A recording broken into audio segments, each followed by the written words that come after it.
यदर्शनम् मन्दहासरुचिराननाम्बुजम् पूजितं सुरनरोत्तमेव मुदा धर्मनन्दनम् अहं विचिन्तये करारविन्देन परारविन्दम् मुखारविन्दे विनिवेशयन्तम् वटस्य पात्रस्य पुटशयानम् बालं मुकुन्दं मनसा स्मरामि।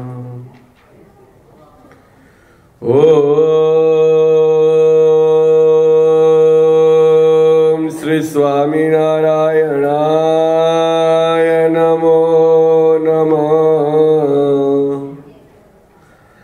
श्री घनश्यामाय हरे कृष्णाय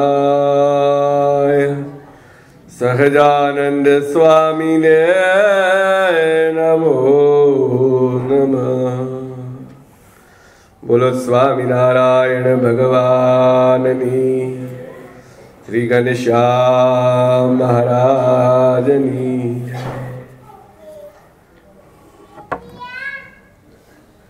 सर्वावतारी इष्टदेव भगवान स्वामिनारायण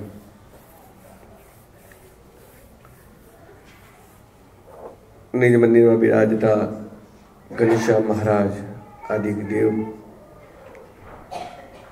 तथा सर्वे हरिभक्तो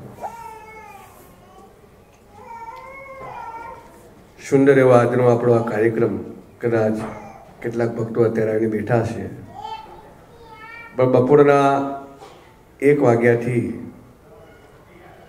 ભક્તો પોતાનું સર્વ કામ છોડી અને પ્રભુમય બની અને દરેક ભક્તોએ ભજન અને કીર્તનનો આનંદ લીધો છે।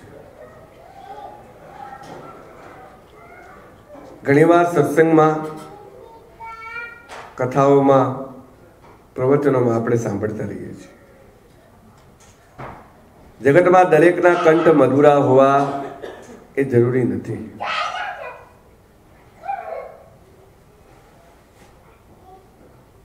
કંઠની મધુરતા, સ્વરની મધુરતા એના કરતા પણ જો કોઈ વસ્તુ જરૂરી છે તો એ હૃદયનો ભાવ છે।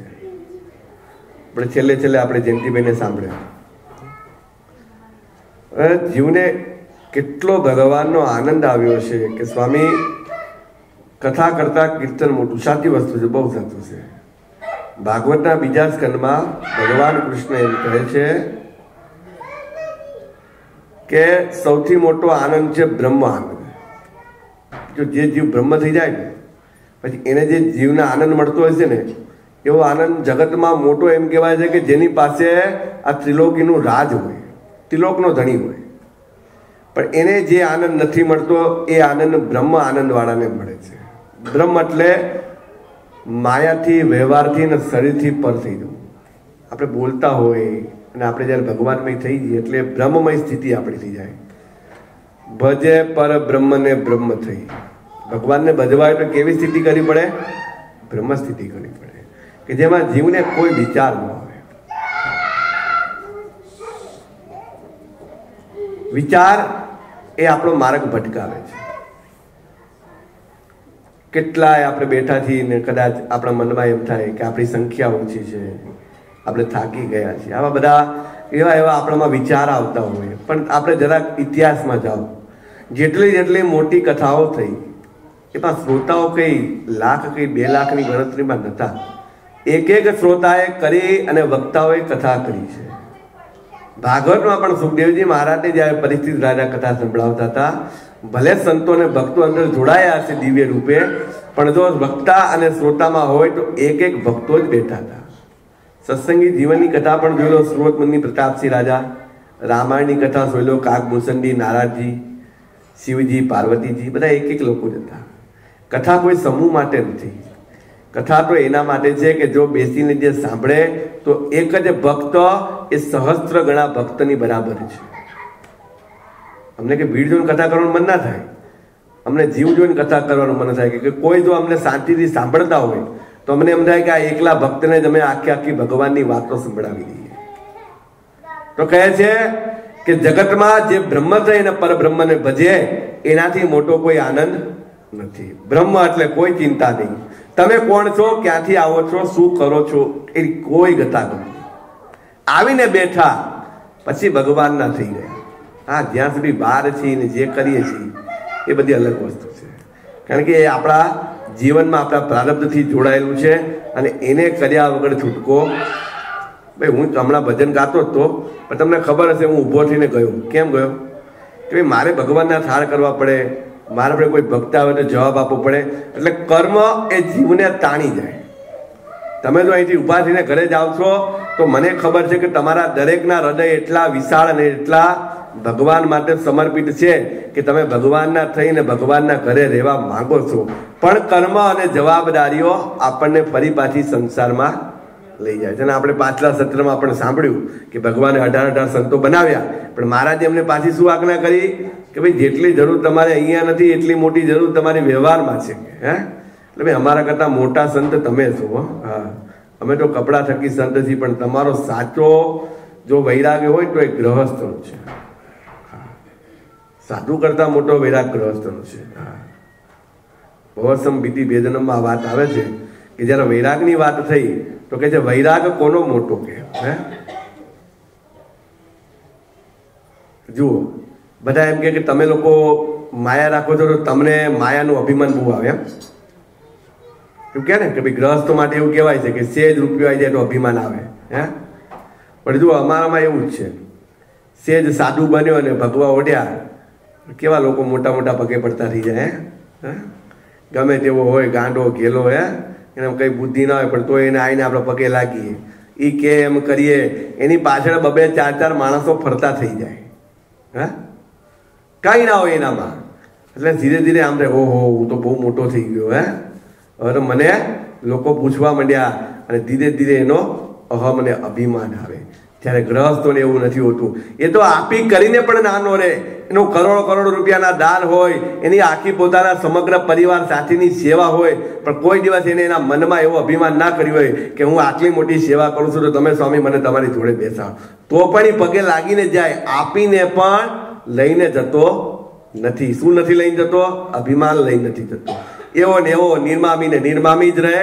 ગમે તેટલી સેવા કરે. આપણે થોડું ધમકાઈ પણ દઈએ ને, કદાચ અમે જે તમને બોલતા છું ને એવું તો તમને કોઈ જગતમાં ક્યાંય બોલ્યું નહીં હોય, પણ આમ ધમકાઈને ગમે તેવું કહી દીધું હોય ને તો હસતા હસતા સહી લે. આ સ્વામી હશે, કઈ વાતો નહીં. હે તમે બોલીએ ને વાત પૂરી કહે. અને જો બીજું કોઈ બહાર બોલી ગયું તો કાટલો ચાલીને 2 ફૂટ ઊંચો કરે. હે હા, કોને કે અમે બોલ્યા તો ના સ્વામી તમે બોલ્યા એટલે કેમ કે મહારાજ કદાચ અમારી મસ્કરી કરતા હોય. તો કહે છે કે ગ્રહસ્થ તો વ્યવહાર સાથે પણ પોતાના જીવમાં અભિમાન રાખતો નથી, એટલે ગ્રહસ્થ મોટો છે. તો કહે છે કે જે બ્રહ્માનંદ છે એનાથી મોટું જગતમાં કંઈ નથી. પણ પછી ભગવાને એ વાત ઉમેરી કે બ્રહ્માનંદ કરતા ભજનાનંદ મોટો છે. હા, બ્રહ્મ થવું એ તો ભાઈ સામાન્ય છે કે તમે જો ભગવાનની નિષ્ઠા હોય તો તમે બ્રહ્મમાં ભળી શકો, પણ ભજન કરવું, સત્સંગ કરવો, મહારાજ પ્રત્યે આવીને બેસી જવું એ બહુ મોટી ને કપરી વસ્તુ છે. હા, દાન ધર્મ કરવા એ તો ભાઈ સહેલું છે જગતમાં, એ કઈ બહુ મોટી વસ્તુ નથી. એ તો આપણે કરી શકીએ. સરળ હૃદય છે આપણું. આપણે જાણીએ છીએ ભગવાનનું છે, ભગવાનને આપવાનું છે. એ વસ્તુ જાણી અને આપણે આ બધું કરી રહ્યા છીએ. પણ બેસીને બોલવું, હે આપણે કદાચ તમે કે હું ગાતા હોય તો કોઈક આપણી મજાક પણ ઉડાડતું હોય. હે ક્યાં કેવું ગાઈ શકે એ પણ સહન કરી જવું. એને બસ એટલું પોતાનામાં જ ધ્યાન હોય. કોઈ ગમે તે બોલે છે એમાં કંઈ આપણે રાખવાનો ધ્યાન નથી. બસ પોતાનામાં હોય. એટલે મારું એ કહેવું છે કે આજે જે ભક્તો જોડાયા છે અને જેને ભજન ગાયા, જેને સત્સંગ કર્યો, ખરેખર આપણે બધા બહુ જ ભાગ્યશાળી છીએ કે ભગવાને આપણને અવસર આપ્યો. આજે જુઓ કે આપણે ભજનનો આપણને શોખ હતો તો ભગવાન પણ આપણી સાથે સવારના માઇક લઈને બેઠા છે. કોઈ સંભળાય સવાજ? હા, ભગવાન આપણે જે ગાતા હતા ને એમાં ભગવાનનો અવાજ ભળી ગયો. જેને જેને ભજન ઉપાડ્યા એ ભજન એ તમે નથી ઉપાડ્યું, એ ભગવાને પોતે ઉપાડ્યું છે. અને ભગવાને આપણા રાગમાં આવી અને પોતાની જે ભાવના હતી, પોતાનો જે પ્રેમ હતો એ આપણી વચ્ચે પ્રગટ કર્યો છે. એટલે જરાય મનમાં સંશય ના કરતા કે મારો અવાજ પાતળો જાડો આવો હશે તેવો હશે. કંઈ નથી હોતું. અવાજમાં કોઈ મજા નથી. મજા તો આનંદમાં છે. ને કેવો આનંદ કે નિષ્ઠાનો અને વિશ્વાસનો અને શ્રદ્ધાનો આનંદ. હે, મારો સુર બેસુરો હોય ભલે, મારો કંઠ મધુરો ન હોય ભલે, શબ્દો મળે કે ના મળે, મારે કીર્તન તમારું કરવું છે. મારા શબ્દો મળે કે ન મળે, આ ઊંધા નીચાથી જાય. સખી ગોકુળ ગામના ચોકમાં હે, હું તો બધું અટકી પટકીને આખું ભૂમાનંદ સ્વામીનું કીર્તન બદલી નાખે. હે, પછી એ જોવાનું કે ભાઈ ગોઠવવું પણ અઘરી કળા છે. આપણે જ્યાં આપણે ગોથા કહી ત્યાં ફરી પાછું ઉપાડી લે. એટલે એ બધું આ બધી કળા છે. એટલે એમ કે છે કે ભાઈ સૂરના શબ્દમાં જવું નહીં. જે ભગવાન ગવડાવે ગાયને રાજી રહેવું. કારણ કે ભગવાન આપણા મા બાપ છે. અને મા બાપ જેમ છોકરાઓને રાખતા હોય ને એમ જ રહેવાય. અને કે ભગવાન કે મા બાપ એમને નથી બનતા. મહારાજને મા બાપ બનાવવા માટે સાચી ભક્તિ અને નિષ્ઠા જોઈએ. પરચા પ્રકરણમાં વાત આવે છે સંતદાસજી મહારાજની. પ્રશંસા આપણે તો કથામાં ભગવાન મા બાપ કેવી રીતે બને ને ક્યાં ક્યાં આપણી સહારે આવે છે ને એ પરચા પ્રકરણમાં નિષ્કુળાનંદ સ્વામી બહુ સુંદર વાત કરે છે કે સંતદાસજી કરીને ભગવાનના 500 પરમહંસમાં એક સંત હતા. તમે એક ઇતિહાસ જાણો છો આપણા સંપ્રદાયનો? આપણા કેટલાય પરમહંસો એવા હતા જે ઉત્તર ભારતના, મહારાષ્ટ્રના કે એવા હિન્દી ભાષી હતા કે જેઓને ગુજરાતી આવડતું ન હતું. હવે આપણને એમ થાય કે આ લોકોને ભગવાનના સાધુ બન્યા કઈ રીતે? પ્રશ્ન તો થાય ને ભાઈ, કોઈ બહારનો અત્યારે ભૂર્યું આવીને આપણામાં સાધુ બની જાય તો આપણે 1000 સવાલ મનમાં થાય કે આ સાધુ બન્યો કઈ રીતે હશે? આના કોણે સત્સંગ ને કોણે નિષ્ઠા ને કોણે પરિપક્વતા કરાવીએ છે? તો ભાઈ આજે સંતો હતા બધા મોટા મોટા, કે આ સંતો બન્યા કઈ રીતે? તો કહે છે કે મહારાજે જ્યારે વન વિચરણમાં જે મઠમાં જે આશ્રમમાં રોકાતા અને આશ્રમની અંદર જે સંતોનો મહારાજ જોડે યોગ થતો, કહીએ છે ને કે રંગ એવો સંગ કહો છો ને તમે, હે કે તમે 2 મિનિટ કોઈક ભક્ત પાસે બેસો તો તમારી બુદ્ધિ કેટલી પવિત્ર થઈ જાય છે. અને 2 મિનિટ કોઈક દુષ્ટ જોડે બેસો તો ભાઈ તમે એના ભેગા ભળીને એવા થઈ જાઓ. તો કહે છે કે ભગવાન જોડે આ સંતો બધા રહેલા અને પછી એમને નિષ્ઠા દઈને પોતે વિચાર કર્યો કે લાખો વર્ષોથી અમે બધા કે અમારી પેઢીઓ કે તપ કરતી આવે છે તો કોઈ દિવસ આવી શાંતિ નથી મળી. એવી શાંતિ આ વર્ણિ રાજની જોડે મળી છે. તો કેમ ને એમની શરણમાં જઈ અને એમની આજ્ઞામાં રહી અને બાકીનું જીવન પણ શાંતિમય બનાવીએ. એટલે આ સંતદાસજી કે જે ભગવાનના પરમહંસ હતા એમને ભગવાને જવાબદારી આપી કે તમે ભૂટાન દેશ જાઓ. ખબર છે નેપાલ ક્યાં છે? નેપાળની જોડે ભૂટાન છે. હા, કામરૂ દેશ કહેવાય છે. હા, એમ કહેવાય છે કે ત્યાં સાધનાઓ સિદ્ધ કરવા માટે બાવા ને અકોરીઓ જાય છે. ત્યાં એક એવો પર્વત છે કે પર્વતની નીચે બેસી ભગવાન પણ ત્યાંથી પસાર થયેલા છે વન વિચરણમાં, કામરૂ દેશમાંથી. અને પછી આ સંતદાસજીને એમ કહ્યું કે અમારા એક ભક્ત છે, અમે જઈ નથી શકતા, તમે જાય અને એમને અમારા સમાચાર આપો અને સત્સંગ કરાવીને નિષ્ઠા કરાવો. ઓહો, ક્યાં ગુજરાત અને ક્યાં ભૂટાન દેશ! કોઈ ટ્રેન કે કોઈ રેલવે કે કોઈ પ્લેન કે કોઈ બસ નતું, ચાલતા જવાનું. કેવી રીતે? ચાલતા મહિનાના મહિના વીતી ગયા. અને પછી સ્વામી જ્યારે ભૂટાન પહોંચ્યા, એ ભક્તને મળ્યા, સત્સંગ કરાવ્યો અને નિષ્ઠા જ્યારે પાકી થઈ પછી સ્વામી એ વળ્યા અને ચાલતા 3 દિવસ થઈ ગયા. હા, ચાલતા 3-4 દિવસ થઈ ગયા અને ભૂખ્યા તો એવા થયા હતા કે ના પૂછો વાત. અને એક ગામમાં આવ્યા, તળેટીમાં. હવે ગામનું નામ હતું વેરવાડ. વેર વાળવાનું નહીં હો, બદલો લેવાનું નહીં. હા ભાઈ, વેરવાડ એટલે આપણને યાદ આવી છે કે હારું વેરાવળ તો નહીં હોય ને, વેરાવળ નહીં, વેરવાડ એ ગામનું નામ જ એવું હતું. નિષ્કુળાનંદ સ્વામી કહે છે, બહુ સરસ વાત કરે છે. ત્યાંથી સંત દાસજી સદાવ્યા, એક વેર વાળે ગામ આવ્યા. સંતદાસજી હિમાલયની તળેટીમાંથી ચાલતા ચાલતા વેરવાડ ગામમાં આવ્યા. ગામનું જેવું નામ છે એવા જ લોકોનું પરચો છે. ભાઈ કોક એવું નહીં કહેતા કે ભાઈ ઘઉંની બોરી હોય એ મેલ્યું તો આપણને ખબર પડી જાય કે આની અંદર ઘઉં કેવા છે. એવી રીતે એમ કહેવાય છે કે ચોક જોઈને ગામની હાલત ખબર પડી જાય કે આ ગામમાં કેવા લોકો રહેતા છે, શું કરતા હશે. હા, કે છે ને કે ભાઈ મામાને જોવો તો મોસાળ ખબર પડી જાય. હા, એ ખાલી મામા આવે ને ઘરે, હા, તો એ હાડો આવ્યો તો આખો ખબર પડી જાય કે આ છોકરાને આખું મોસાળ પગ કેવું હશે. હા, કાકાને જોઈને આખા ગામની ખબર પડી જાય. એ રીતે કહે છે કે આ ચોક જોઈને ગામના લોકોનું વર્તન કેવું હશે ને આપણને ખબર પડી જાય. વેરવાડ ગામમાં આ સંતદાસજી મહારાજ એ સાંજનો સમય છે, અંધારાનો સમય છે અને ચાલતા ચાલતા જઈ રહ્યા છે.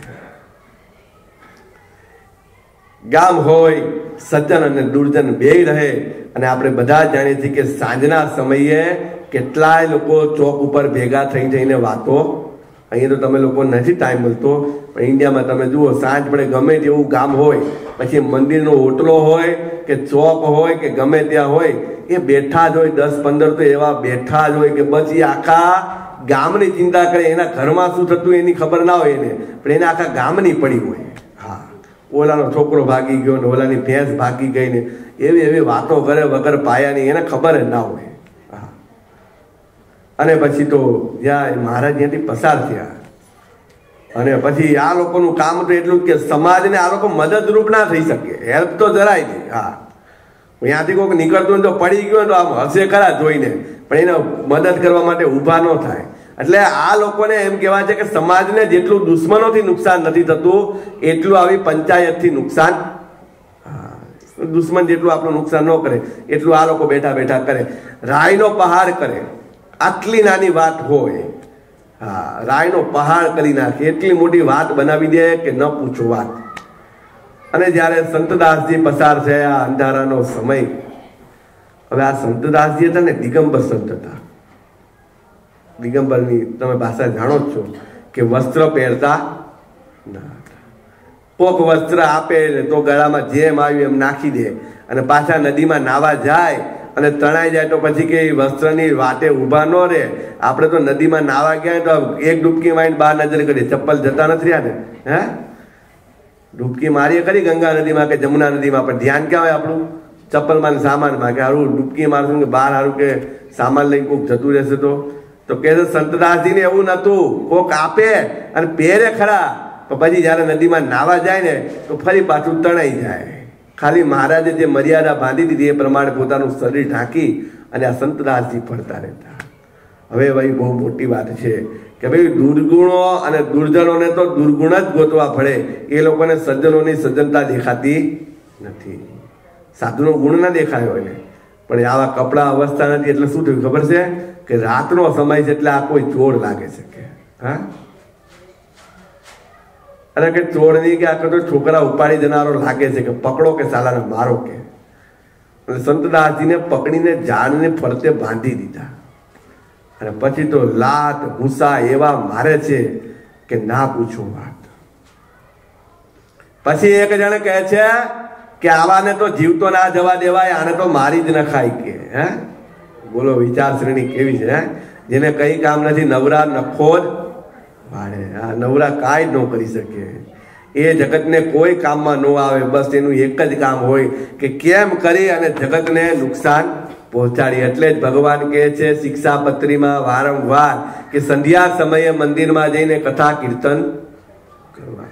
નવરા બેસીને કઈ ફાયદો નથી. ભગવાનનું ભજન કરો તો કે કામમાં આવે, તો કે બુદ્ધિ સદગુણી થાય. બાકી જો આવી રીતે બેસી રહીએ તો જગતના વિચારો એવા છે, જગતની માયા એવી છે કે માયા ભલભલાને ભરમાવી મૂકે છે. માયા કોઈને વિચારવાનો અવસર આપતી. હા, તમે કામ કરી શકશો પણ વિચારી નહીં શકો, કારણ કે બહુ છે માયા બળવાન. હે, મહાબળવંત માયા તમારી, જેણે આવરિયા નર નારી.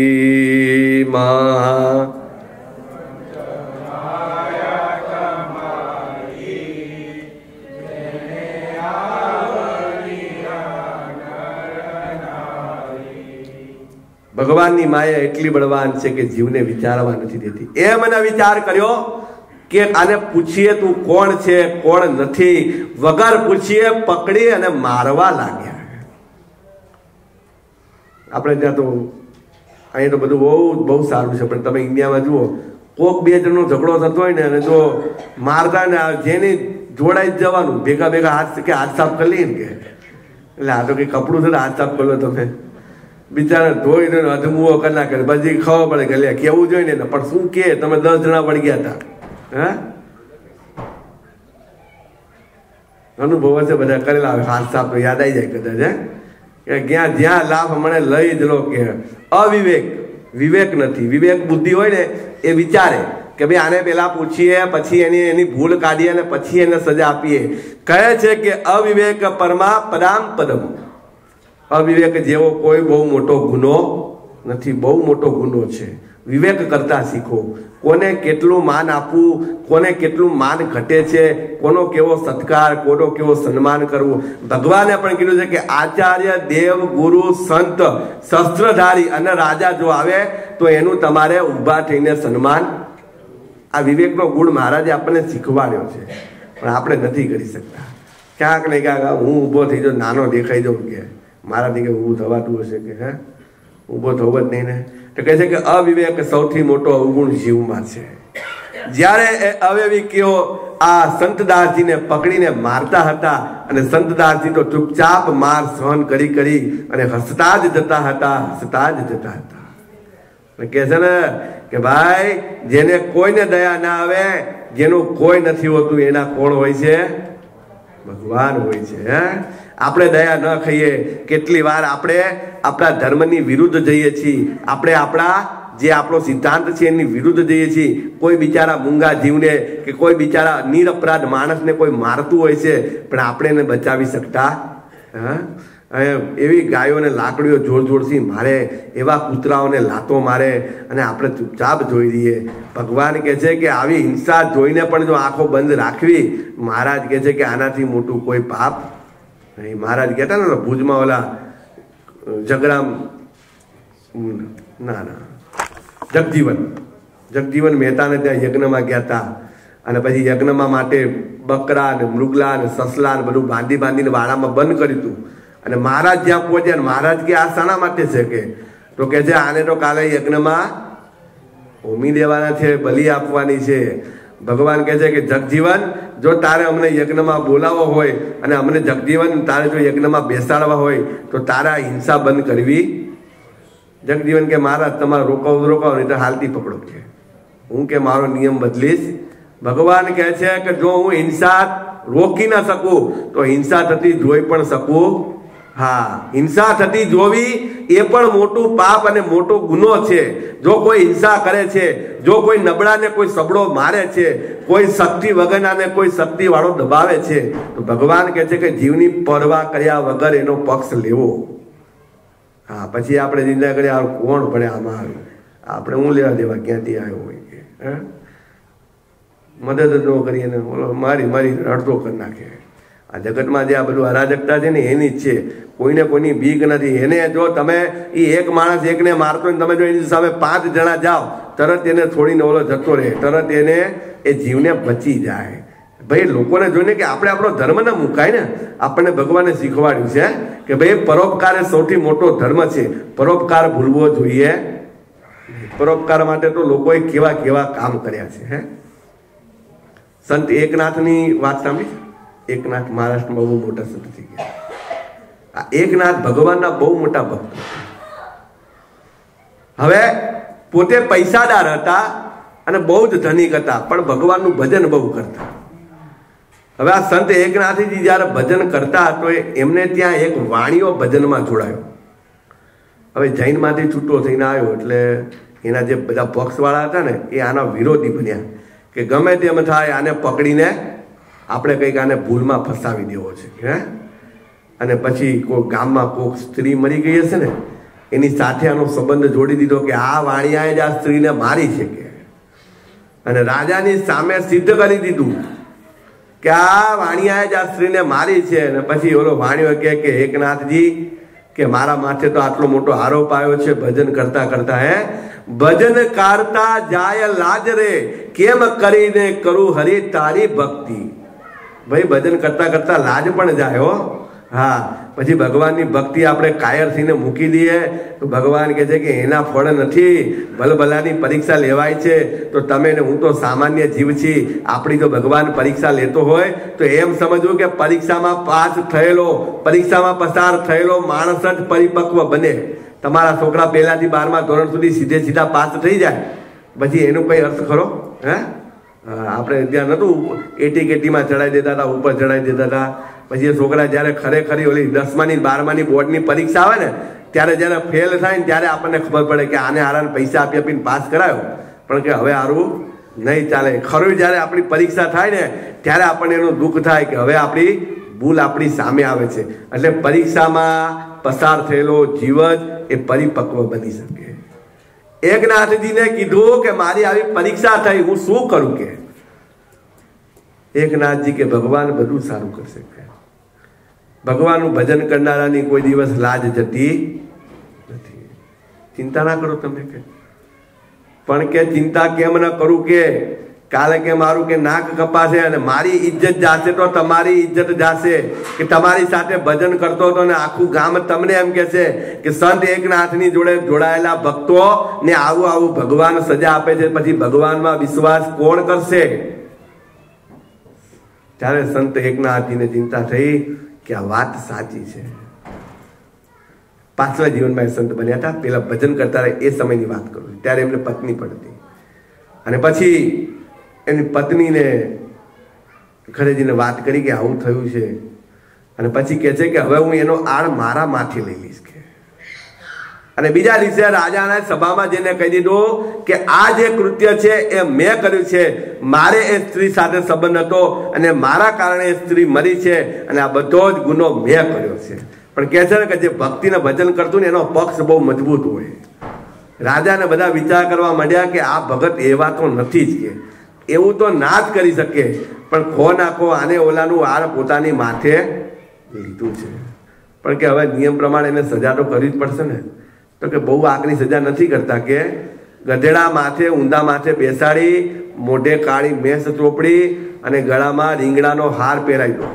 આટલી સજા કરો એને, કે ચાલશે. કે અને એકનાથજી તો ગધેડા પર બેસી ગયા અને પછી ગળામાં હાર પહેરાવ્યો મોટો, રીંગણાનો, અને પછી વાતે ગાતે પોતાના ઘર આવ્યું ત્યાં ઉતારી દીધા. એટલે એની પત્ની તો હવે આવા વિચિત્ર રૂપમાં જો એટલે ભલભલા ફડકી જાય ને. એટલે આ શું છે? આવું કોણે કર્યું તમારી જોડે? તો કે પરોપકાર કરવા જઈએ તો કે કોક દિવસ પછી એનું ફળ પણ ભોગવવું પડે.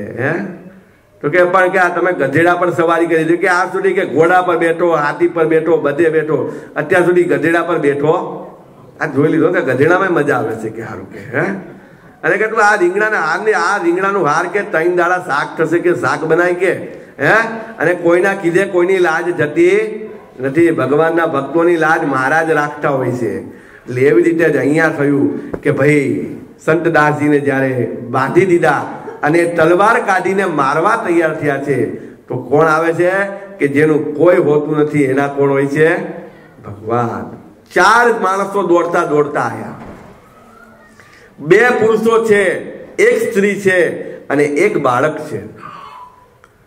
અને જોરથી આકોટો માર્યો, છોડો, કેમ પકડ્યા છે અમને? એ મારો પુત્ર છે, એ મારો ભાઈ છે, એમ કહી અને સંબંધો બતાવી અને સંતદાસજીને છોડાવ્યા છે. નિષ્કુળાનંદ સ્વામી કહે આ બીજું કોઈ નહીં પણ ભગવાન એ સંતદાસજીના મા બાપ બની અને એમને બચાવવા માટે આવ્યા. પણ કહે છે કે ભગવાન મા બાપ કેમ બને?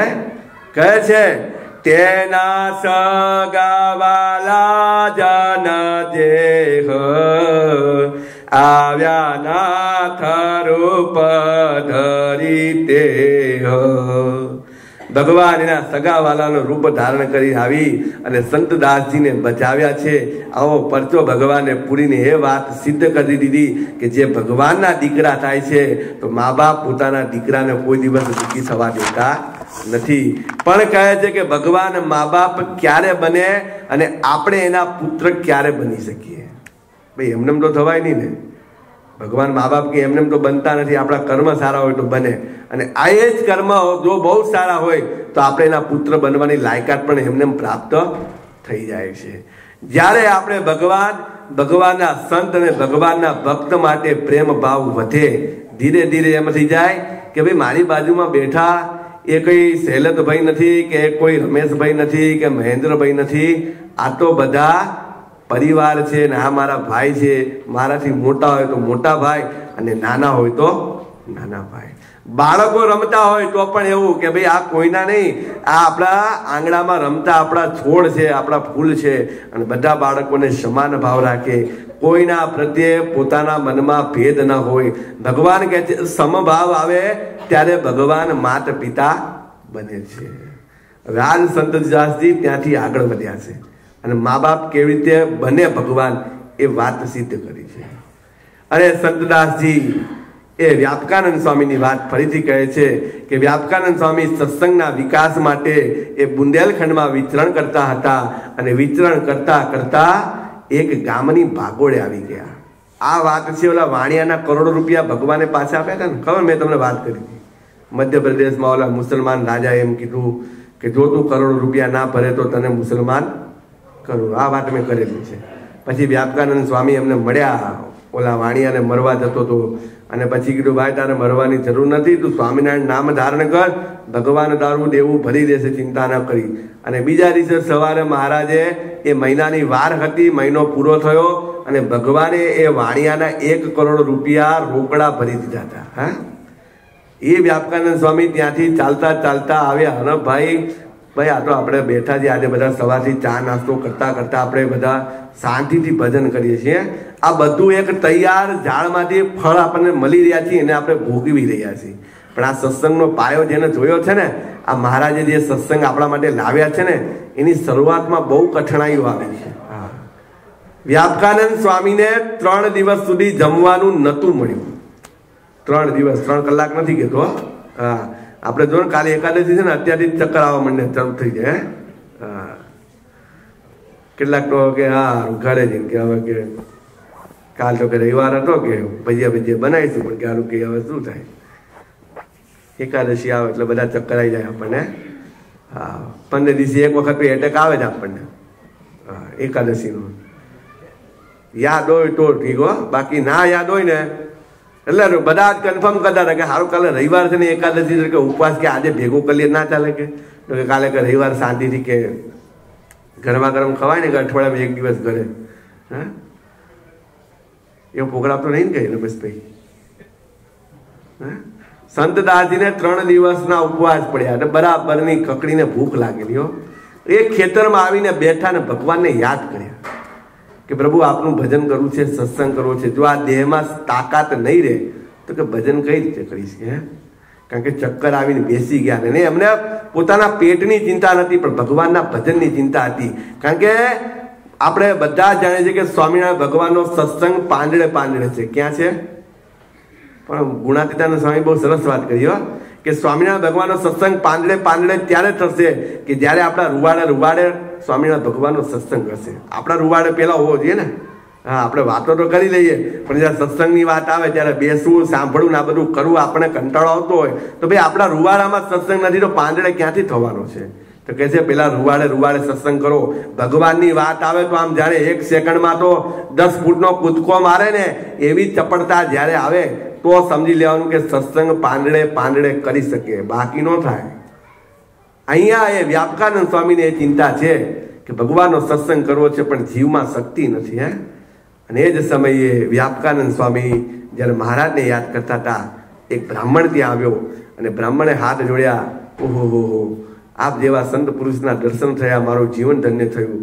જો આપને વાંધો ના હોય, આપનો નિયમ ના તૂટતો હોય તો આપ મારા ઘરે જમવા પધારશો. અને વ્યાપકાનંદ સ્વામી કે ચોક્કસ અમે તમારે ત્યાં જમવા પધારશું. અને પછી કે સારું સ્વામી, તમે અહીંયા બેસો, મારું ઘર સામે જ છે, હું તમને હાથ ઊંચો કરીને બોલાવીશ, જમવાનું તૈયાર થઈ જશે. એટલે અને વ્યાપકાનંદ સ્વામી તો ફરી પાછા ધ્યાન કરીને બેસી ગયા અને બ્રાહ્મણ ઘરે આવ્યો છે. હવે બ્રાહ્મણ ઘરે આવ્યો, પણ બ્રાહ્મણની તો કઠણાઈ કેવી! તમારા લોકોનું આ જ મોટામાં મોટી ચિંતા છે કે તમારો કોઈ સમય એક સરખો હોતો. હા, તમારી બહુ ઘણી ઈચ્છાઓ બહુ હોય તમે કે સ્વામી આમ કરીએ તેમ કરીએ, પણ જેવા અહીંયા બેઠા ત્યાં સુધી વિચાર તમારા રહે, પણ જેવા આની બહાર નીકળો ને એટલે ઉપાધિઓ તો એવી ધારણી ગમે ત્યાંથી આકાશમાં છુપાઈને બેસતી હોય કે ખબર નહીં પડતી હારી કે ગાડીની ડીકીના બોક્સમાં અંતાડીને બેઠી હોય. જેવા અહીંથી નીકળો ને ઘરે પહોંચે સ્વામી આપણા હિતેશભાઈ ડૉક્ટર ખરા, હવે એમને એટલો ઉમંગ હતો કે કાલે મને 3 વાર ફોન કરેલો અને સવારે પણ જ્યારે ધૂનમાં આવે ને ત્યારે મને કહી ગયા હતા કેમ કે સ્વામી આજ તો કે બપોરે કે ભજન ગાવા જ છે. અને ઘરેથી નીકળતા હતા ચાવી લઈ અને ગાડી હજી ચાલુ કરવા જાય છે ત્યાં સમાચાર આવ્યા કે ભાઈ એમના કઝિન ધામમાં ગયા. અને પછી મને કહે જો સ્વામી કે મારાથી ઈચ્છા કે મારે હું કે ભજન માટે નીકળતો હતો ને કે આ જો તમારા લોકોની તો આજ બહુ મોટી ઉપાધિ છે કે ભાઈ તમારે ગમે ત્યાંથી ઉપાધિ આવીને તમારા માટે તૈયાર હોય કે ભાઈ ચાલો આજે આમને ભજન કરતા આપણે અટકાવી દઈએ. એટલે એમાં તમારો વાંક નથી. સંસારનું ચક્ર જ એવું છે કે દુઃખ અને સુખ ચાલ્યા જ કરે, એમાં તમે કાંઈ કરી શકતા. બહુ ઉમંગ હોય, બહુ આનંદ હોય, ભગવાનના ભજન કરવા કોને ના ગમે, કોને ભગવાનનું નામ લેવું ન ગમે. ભલે ભલાને ગમતા અહીંયા તમે 100-200 માણસ બેઠા છો, પણ કોઈ એવો જીવ નથી કે જેને ભગવાનનું નામ લેવું નથી ગમતું. પણ તમે તમારા જીવનમાં ક્યાંક ને ક્યાંક અટવાઈને પડ્યા છો. એટલે આ બધી વસ્તુ કરવી છે ને છે એકદમ સરળ, પણ જ્યારે આપણા થકી કરવામાં આવે છે ને ત્યારે વસ્તુ કઠણ થઈ જાય છે. હા, એનો મેળ નથી પાડી શકતા આપણે. અને એનો મેળ એટલે નથી પડતો કારણ કે ભગવાનની ઈચ્છા હોય તો જ મેળ પડે, મહારાજની ઈચ્છા વગર મેળ પડતા નથી. આ બ્રાહ્મણનો દીકરો બહુ જ બીમાર હતો એકદમ, અને એની દવા ચાલતી હતી.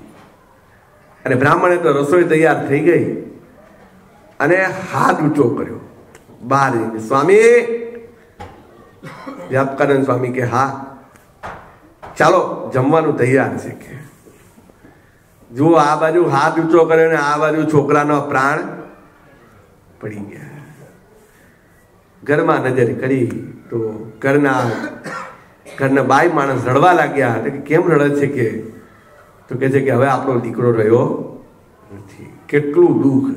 ઘરના આંગણે સંત આવીને ઊભો છે અને આ બાજુ પોતાનો એકનો એક જુવાન જોયો દીકરો ધામમાં ગયો. હવે આ વિપ્રને ચિંતા થઈ કે જે જવા વાળો છે એ તો જતો રહ્યો, એને કઈ આપણે અટકાવી શકતા નથી. હે જાને વાલે કા કોઈ ગમ નહીં है, लेकिन जो आने वाला है उसको हम सुधार नहीं पाएंगे. બોલે ઓલા સ્વામી નીકળી ગયા છે ત્યાંથી હમણાં દરવાજે આવીને ઊભા રહેશે. આ સંતને જમાડવાનું પુણ્ય મને મળશે નહીં. ચોધાર આંસુએ રડવા લાગ્યો. બ્રાહ્મણ બોલવા ગયા ને પછી જોયું તો તરત જ પોતાનો દીકરો ધામમાં ગયો છે અને જોઈ અને દુઃખી થઈ ગયા. આ બાજુ સ્વામી દરવાજે આવી અને ઊભા રહ્યા.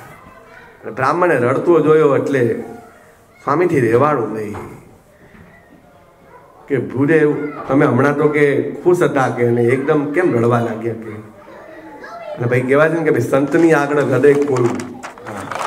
તમે અમારી જોડે વાત છુપાવો, પણ એ જો તમે વાત કહી દો ને તો કદાચ તમે જો માનતા હોય કે ભાઈ સંતમાં ભગવાન બેસીને સાંભળતા હોય તો કદાચ એવું સમજવું કે મહારાજ એ તમારી પાસે તમારું દુઃખ જાણવા માંગે છે. અને જો તમે કદાચ કહી દો તો અમારા માધ્યમથી ભગવાન તમારી વાત સાંભળી લે. સંતદાસજી વ્યાપકાનંદ સ્વામી એમ કહે છે કે ભૂદેવ તમે કેમ રડો છો? ત્યારે નિષ્કુળાનંદ સ્વામી સરસ જે એ ભૂદેવે વાત કરી એને વર્ણવી છે.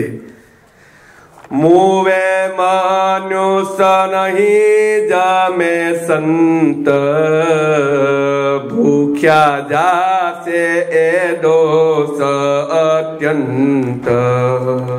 શું કહે છે? મુએ મનુષ્ય નહીં જમે સંત. મરવા વાળો તો મરી ગયો, પણ એના કારણે એક સંત મારા ઘરે જમશે. ભાઈ શું પડે? સૂતક પડે. સૂતક પડે તો પૂજા પાઠ કે ભગવાનની પધરામણી કે સંતો આપણા ઘરે આવતા નથી. એટલે એને એમ થયું કે હું બ્રાહ્મણ ભલે રહ્યો, પણ જે નિયમ છે, જે વિધિ છે એ પ્રમાણે હવે મને સૂતક પડે. મારા ઘરમાં એક સબ પડ્યું છે અને જ્યાં સુધી મળદું પડ્યું હોય ત્યાં સુધી કોઈ ઘરમાં આવે નહીં. મુવે મનુષ્ય નહીં જમે સંત, ભૂખ્યા જાશે એ દોષ અત્યંત. કોઈના ઘરના આંગણેથી જો કોઈ ભૂખ્યું જાય ને તો આનાથી મોટો કોઈ અપરાધ નથી. કેટલી વાર આપણે વાત કહી ચૂક્યા છીએ કે અતિથિ દેવો ભવ, આંગણે આવે ઉભેલો ગમે તેવો જીવ હોય એ તમારો મહેમાન છે. એના રૂપમાં ભગવાન કદાચ તમારે ત્યાં આવ્યા હોય તો ભગવાનને તમે ઓળખી શકશો નહીં. મેં વજીભાઈની વાત કરેલી કે ભગવાન એમના ઘરે આવીને ઉભા રહ્યા પણ ભગવાનને ઓળખી શક્યા નહીં. વીરપુરના વજીભાઈ, વિજાપુરના. હા, એ ભગવાનના બહુ મોટા ભક્ત હતા. નહીં, તમે ઓલા કીર્તનમાં કડી આવતી, ચરણ ચાપી પીપળો ચલાવી, એ આની પાછળ આખી કથા છે કે જે વિજાપુરના વજીભાઈ હતા એ ભગવાનના બહુ મોટા ભક્ત હતા અને એમના ઘરની આગળ એક કૂવો હતો ને કૂવા ઉપર પીપળાનું ઝાડ હતું. હવે આમાં એવું હતું ને કે પીપળાના પત્તા બધા તૂટી અને આ કૂવામાં પડતા હતા. કૂવામાં પડતા હતા એટલે કૂવાનું પાણી બધું કેવું થાય તમે જાણો છો કે ભાઈ પત્તા પડે એટલે પાણી કોવાય. હા, પેલા અત્યારે બધી સિસ્ટમો થઈ ગઈ કે ભાઈ ઢાંકડા વાકડા ઢાંકીએ, પેલા બધું ખુલ્લું રહેતું હતું. એટલે બધા અમને એટલી બધી નિષ્ઠા ભગવાનમાં કે ભગવાન જે કોઈ કહે તો કે અમારા સ્વામીના ભગવાન હતો કે હમણાં થઈ જાય કે. એટલે જ્યારે ગામની પનિયારીઓ બધી પાણી ભરવા આવતી તો કે વજીબા તમે બધી વાતમાં સ્વામિનારાયણ ભગવાનનું નામ લોશો. હે, વિજાપુરી બાજુ આવે ને ઉત્તર ગુજરાત એટલે એવો ઓલું ટોન લાવો પણ નોમ લોશો શું કહો જે બોલતા હોય મહેસાણા ભાષામાં. હા, તો કે તમારા સ્વામિનારાયણ ભગવાનને કયો કે આઈને કે બધું કે જો બહુ મોટી શ્રદ્ધા અને બહુ મોટી નિષ્ઠા હોય ને તમે જો ભગવાનને માનતા હોય તો કે તમારા ભગવાનને કહો આ પીપળો હટાવી દે કે ભગવાન કે પીપળા હટાવવા માટે કે નથી આવ્યા કે એ જીવમાંથી અવગુણો હટાવવા માટે આવે છે, જીવને મોક્ષ કરાવવા માટે આવે છે. આવા નાના નાના કામ માટે કંઈ ભગવાનને યાદ કરવાના ના હોય.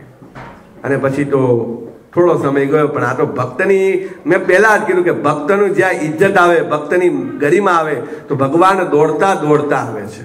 હા, થોડો સમય થયો એટલે આ બાજુ મહારાજ તો અક્ષર રોડીમાં બેઠા છે. હા, અને એમની જોડે મૂળજી બ્રહ્મચારી હતા અને મૂળજી બ્રહ્મચારીને અડધી રાતે એને મહારાજે જગાડ્યા. હાલ મૂળજી હાલ આપણે જવું બહાર.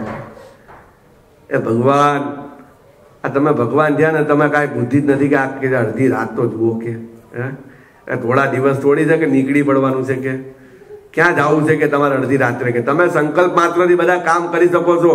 આ અડધી રાત્રે ક્યાં ભાગમ ભાગ કરો છો કે તો કે અમુક કામ એવા હોય કે જેના માટે જવું પડે કે. હા, કે ચાલો કે હું તમને બતાવીશ. અને પછી તો કે છે કે અત્યારે તમે મારા ચેલા છો ને પણ કે હું તમારો ચેલો બની જાઉં. શું કે છે? હા, તમે દાઢી બાડી બધી લાંબી હતી મૂળજી બ્રહ્મચારીને, ફોટો હશે અહીંયા ક્યાંક ઉપર જોઈ લેજો, એવા જ દેખાતા હતા. અને પછી તો મૂળજી બ્રહ્મચારીને ગુરુ બનાવ્યા અને મહારાજ સાધુ બનીને ચેલા બન્યા. અને બરાબર વિજાપુરમાં રાતનો સમય અને મહારાજ વજીબાના ઘરની બાજુમાં આવ્યા. વજીબા તો ઘસઘસાટ ઉતા, એકલા વિધવાબાઈ હતા. દરવાજો બંધ કરીને એકદમ જોરથી અવાજ આવે, ઠક ઠક ઠક. વજીબા કે આ રાતના 2-2 વાગ્યા કોણ આવ્યું કે? પછી પેલા તો ભાઈ આ ઓલું અત્યારે તો બધા સીસીટીવી ફીસીટીવી બધું આવી ગયું. પેલા તો એવું હતું કે ભાઈ એવું કંઈક દરવાજામાં આંખ મૂકેલી હોય, તમે જુઓ તો બહારનું તમને દેખાય કે કોણ આવીને ઊભું છે કે. અને જોયું તો બાવો એટલે પછી બાવો એટલે વજીભાઈ તો બઈ ગયા કે ભાઈ આ અડધી રાત્રે બાવો કેમ આવ્યો મારા ઘરે કે. પછી ખખડાયું તો બોલે કોણ હો કે. वजीबा ने हिंदी नतु आवड़तु, बाबा महाराज तो हिंदी में बोलता था पाछा। हमने सुना है कि तुम स्वामीनारायण की भक्त हो और सभी भक्तों को भोजन करवाती हो, हम भी तेरे भगवान के नाम लेके आए, हमको भी तू भोजन करवा। वजीबा के अभी रात हो गया है, खिचड़ी फूट गई है, रोटला नहीं है। अंदर ही बोलो गुजराती हिंदी भेगू करीने। मने हिंदी आवड़े छे पण हूँ तमने मजा आवे एवुं करावुं छे। जाओ जाओ, हमारे घर में कुछ नहीं है के, है हमारा घर खाली है के। अरे तू झूठ बोलती है कि तू स्वामीनारायण की भक्त हो के झूठ बोलती है के? हमने तो सुना है कि भगवान स्वामीनारायण के भक्त तो बहुत दयालु होते हैं। हाँ, जो आता है उनको बिना भोजन के जाने देते नहीं है। वजीबा के नहीं नहीं नहीं, मैं अकेली विधवा हूँ, मारे पास कई नहीं के। हाँ, પછી આ તો મહારાજ બધું જાણે ને, તનકી જાણે મનકી જાણે, જાણે झिटकी चोरी उसके आगे क्या छुपाना जिसके हाथ में બધું જાણે હો, આપણા ખીચામાં કેટલા છે ને આપણા તિજોરીમાં કેટલા છે ને બેંકમાં કેટલા, બધું ખબર હોય ને. હા હા, ગણી રાખે. महाराज के तू झूठ बोलती है, अंदर किचन रसोड़ा के अंदर वो डब्बे के अंदर 18 लाडू है. कितने? 18 लाडू. हजी बात पड़ गया. ओहो, आ भाव कोई दिवस मारा गामમાં નથી આવ્યો, મારા નગરમાં નથી આવ્યો, આને કેથી ખબર કે મારા રસોડામાં ડબ્બાની અંદર 18 લાડવા છે? પછી અમુક બહુ શંકાશીલ હોય ને બહુ ચેક કરે પાછા. વજીબા ગયા રસોડામાં, ડબ્બો ચેક કર્યો ઉતારીને તો 18 જ લાડવા. હો, પણ એ લાડવા એમને મહારાજ માટે બનાવ્યા હતા. દર મહિને બનાવે કે ક્યારેક ભગવાન આવશે ને હું જમાડીશ, ક્યારેક ભગવાન આવશે ને હું. તમે ભગવાન માટે બનાવ્યું હોય તો ભગવાન એનો સ્વીકાર કરે. હા, કોઈ વસ્તુ ભગવાનને અર્પણ કરેલી વ્યર્થ જતી. હા, આપણે કદાચ ભગવાન આગળ મૂકવાનું ભૂલી ગયા હોય, આ બધું કંઈક ઉતાવળમાં રહી ગયું તો એવું કોઈ દિવસ મનમાં ન ધારું કે એ વસ્તુ વ્યર્થ થઈ ગઈ. એનો ક્યાંક ને ક્યાંક, ક્યારેક ને ક્યારેક તો ઉપયોગ થઈ જાય. હે, જો આ આપણે હાર્મોનિયમ ને આ બધું આપણે તો કેટલા ટાઈમથી અંદર પડ્યું તો આપણે નતા વગાડતા. ભગવાન કે તમારે ના વગાડો કઈ નહીં, હું વગાડીશ કે. હે, બધું લઈને બેસી ગયા, હટારો પટારો હવારના. એટલે કઈ કોઈ વસ્તુ વ્યર્થ જતી. વજી બા કે આ બાવાને ખબર કઈ રીતે પડી કે 18 લાડવા મારા ડબ્બામાં છે? પછી વિચાર કર્યો કે માંગી માંગીને લાડવા જ માંગ્યા છે ને, ખાવાનું માંગ્યું છે ને. હે, હજી કઈ ધન દોલત માંગ્યું તો આપણે ના પાડી, ખાવાની કોઈ ના પાડે કે. તો કે ઉભા રહો, મેં આતી હું કે. હા, અને પછી તો અંદર ગયા. હો, નિલેશભાઈ વજીબા અંદર ગયા, ડબ્બો લઈને આવ્યા. પછી તો દરવાજો ખોલ્યો ને મહારાજને લાડુ આલ્યા જમવા માટે. અને મહારાજ ખાતા છે ને બોલે બહોત અચ્છા હે, બહોત અચ્છા હે. તો શું કે ખબર, ખાવા માટે બાવા બન્યા હે? હે, મફત કા લાડવા મળતા ને કે બહોત અચ્છા હે. मैं विधवा बाई कहाँ से पैसा भेगा करूँ છું ને કે હા યાર મફતના લાડવા કહીને બહુ અચ્છા બહુ અચ્છા હે. હારા ખાધું ને જાઓ कहीं भागो कहीं थी है. महाराज के चिल्लाती क्यों है? कोई भोजन देने के बाद भी क्रोध करता है क्या? अगर तुम किसी को भोजन देते हो और अगर क्रोध करते हो, देता समय जो तुम्हारी भावना, તમે કોકના ભિખારી આવે ને આમ જોરથી પછાડો, હેડે આવો છો અવાર અવારમાં કે કામ ધંધા નહીં કે આટલો કે હાજો હાજો નવરો છે ને કઈ કામ નથી કરતો.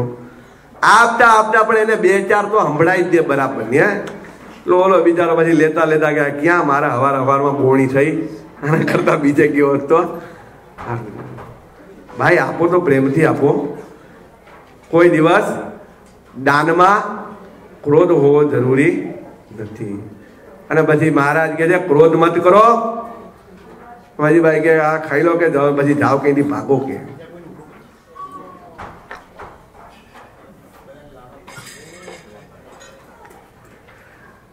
અને પછી થોડી વાર થઈ ફરી પાછો દરવાજો ખખડ્યો. હા, ફરી પાછો દરવાજો ખખડ્યો. એટલે મહારાજ પછી તો પછી વજીબા કે ખાવાનું તો આલ્યું, હવે આ બાવાને મુવાને શું છે, ઘડીએ ઘડીએ માંગ માંગ કરે છે કે. ફરી પાછા દરવાજો પછી ખોલીને કહે છે કે હવે તમારે શું જોઈએ છે કે. तो कहते हैं कि अब खाना तो दे दिया लेकिन सोने के लिए कुछ खाट बाट दे दो के.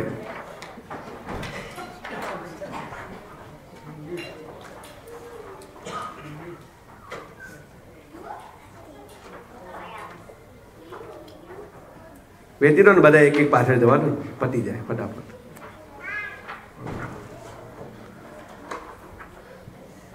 બસ 10 મિનિટ પછી પૂરું કરી દઈશું, ચિંતા ના કરશો. સરસ વાત છે, બહુ મજા આવે એવી છે. પણ મને એમાં અડધું મૂકી દે તો મને અઠવાડિયું ઊંઘ નહીં આવે. એમ તો સ્નો તો આવતો નથી, ઊંઘે નો ડબલ ઉપાડી થાય.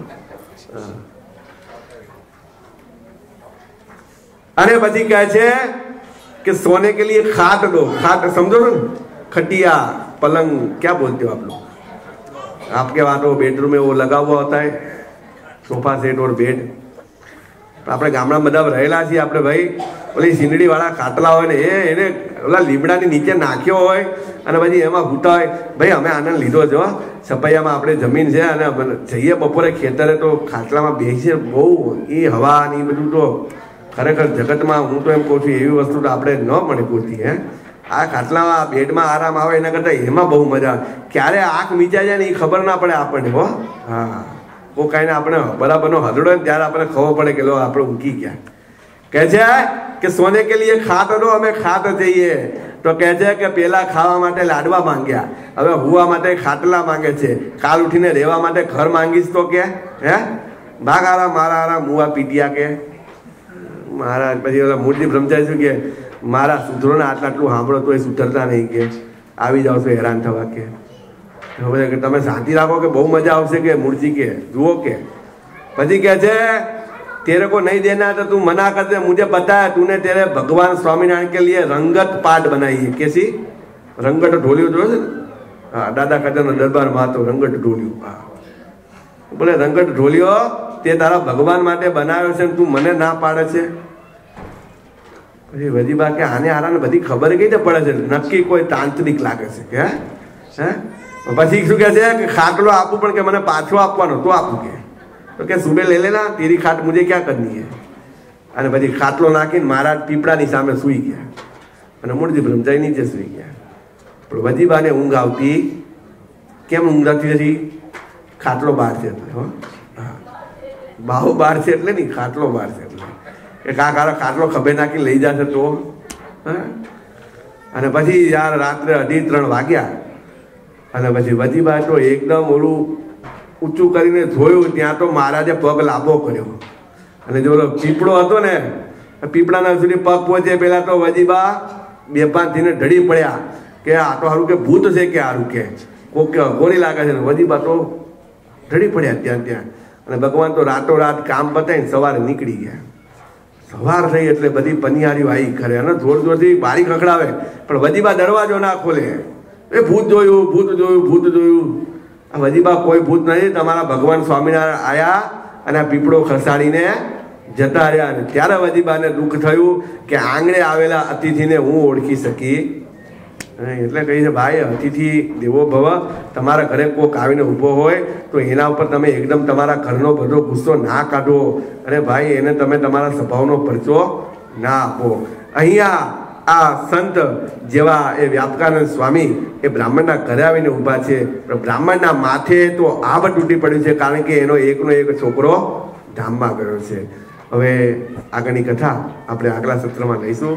પણ ફરી એક વખત આપણે તાળીઓના નાદથી આજની આપણી જે કીર્તનનો પ્રોગ્રામ હતો એ બધા ભક્તોએ એમાં જે મહેનત કરી છે, મારે કોઈનું નામ લેવું નથી કારણ કે નામ લેવાથી કીર્તિ રોડાઈ જાય છે. એટલે આપણે ફરીથી જોરદાર તાળીઓ સાથે એ કીર્તન ભક્તિના ટોટલી જેટલા એ બધા જેટલા ભક્તો હતા એમને મહેનત કરી છે. મહારાજને પ્રાર્થના કરશું કે પ્રભુ તમને આવીને આવી શક્તિ અને આવીને આવી નિષ્ઠા આપે અને વારંવાર આપણે આવા નવા કાર્યક્રમો થતા રહે. પણ ઉત્તરાયણના દિવસે આપણે ચિત્રકળાનો પ્રોગ્રામ રાખેલો છે. નાના નાના બાળકો છે ને એના આપણે ભગવાનની એક એવી કાગળમાં પ્રતિમા દોરી આપીશું, એમાં કલર પૂરવાના છે. તો તમારા બાળકોને કહેજો ચોક્કસ એમાં ભાગ લે અને આપણે એમાંથી જે સારું ચિત્ર હશે એને આપણે પ્રોત્સાહન રૂપે ઇનામ આપી અને બાળક આગળ આવે એવું કરશું. તો ખાસ ધ્યાન રાખજો. ઉત્તરાયણની જે સભા છે એ દિવસ પહેલાં એની આગલી સભામાં આપણે બધા કાગળ આપી દઈશું. તમારે તમારા ઘરેથી પેરેન્ટ્સ મદદ ના કરતા બાળકોને દોરવા દેજો ને એની અંદર કલર પૂરવા દેજો. સહજાનંદ સ્વામી મહારાજની જય.